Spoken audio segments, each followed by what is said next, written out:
અમદાવાદના ન્યૂ ચાંદખેડા વિસ્તારમાંથી સોપાન હાઇટ્સમાં cyber crime દ્વારા ગેરકાયદેસર કોલ સેન્ટર પર રેડ કરવામાં આવી।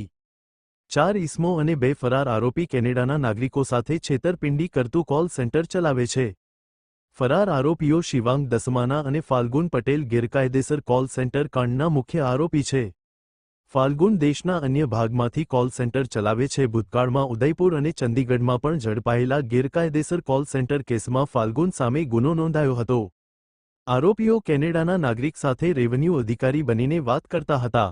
કેનેડાના નાગરિકોને પોતાની વાતમાં ડરાવીને વેરીફાઈ કરવું પડશે અને તપાસ કરવા માટે બેલેન્સ જાણી લેતા હતા। એકાઉન્ટથી એટેમ્પ થયેલ છે તેમ જણાવી પૈસા પડાવતા હતા। આરોપી ભોગ બનનારની બેન્કિંગ વિગત મેળવી લેતા હતા। કેટલા નાગરિકો સાથે ચીટિંગ કર્યું છે તે અંગે તપાસ હાથ ધરાશે। 3 રીતે પૈસા લેવામાં આવતા હતા: ગિફ્ટ કાર્ડ, ક્રિપ્ટોકરન્સી અને કેનેડાના મ્યુલ એકાઉન્ટ મારફતે પૈસા પડાવતા હતા। ડિજિટલ ક્રિપ્ટોકરન્સીનું વોલેટ એડ્રેસ મેળવવામાં આવતું હતું। અહેવાલ સંજય પોપટ।